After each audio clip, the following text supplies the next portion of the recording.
What an impact Pierre-Emerick Aubameyang is having at Barcelona. They're undefeated in all 6 matches that he's featured in, and he's also scored 5 goals in his last 3 games. And what an impact that Spanish football expert and LaLiga TV presenter Semra Hunter has on a Monday morning. Good morning to you, Semra. It looks like Aubameyang's transfer to Barcelona is a successful one. How impressive has he been?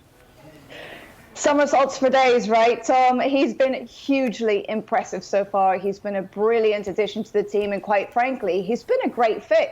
As you say, it's 5 goals now in the last 3 games, but I think beyond that, it's the fact that he can score all different types of goals.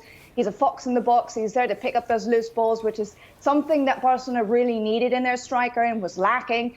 And on top of that, he's just linking up so incredibly well with those around him. It seems as though the 3 of them, Traoré, Ferran Torres, as well as Aubameyang, the 3 of them, it feels as though they've been playing together for a really long time, but really it's only been just a few weeks. But he gets the job done. He finds the back of the net, but on top of that, he fits really well into the style of play and what Xavi wants, which is to say, for example, that he'll press really high. He'll be the first man to try and recover the ball as soon as they lose it. And he gets into those spaces really, really well. He knows how to read the game and read where he needs to be. So it's been brilliant so far, you have to say. And you never know. I mean, this looks really good for them going forward. Yeah, and Karim Benzema, let's talk about him now. He scored a late goal for Real Madrid on Saturday. They're now 6 points clear at the top of La Liga. Are they still the firm favourites, would you say, to get the title?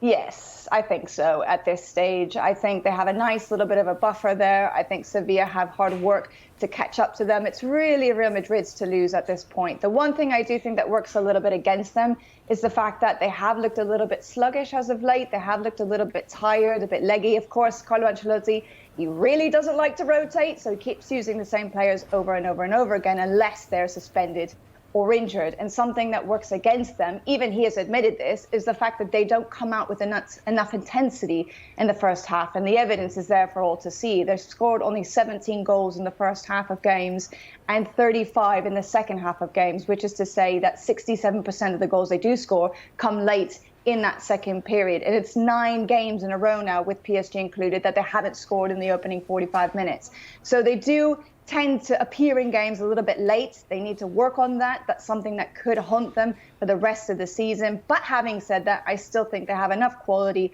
They're getting the job done well enough that they should be okay in the end to reclaim the league title. Well, they should be, but Sevilla, they're not letting up, are they? A good win for them, second against third. They beat Betis. They're putting the pressure on.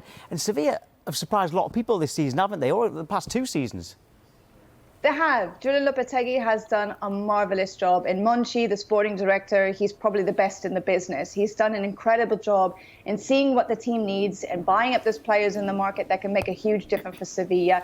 And they've just done an excellent job. They've really improved for last season. I think that the interesting thing is that we haven't even really seen the best of Sevilla yet this season. And that's largely down to the fact that they're getting so many injuries on a regular basis. They're averaging an injury a game. On top of that, they've had loads of COVID issues. They've had suspensions. So you've never really seen a fully fit starting 11 that Julian Lopetegui would like to repeat on a regular basis. So they've had to be a bit more pragmatic about their approach.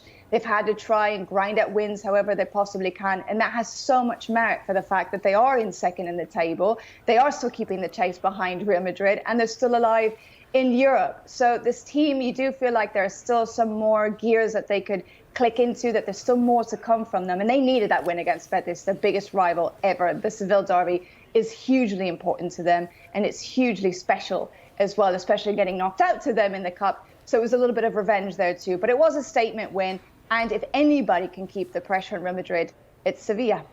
Great stuff, Semra. Same time next week. See you then. You can count on it. Thanks.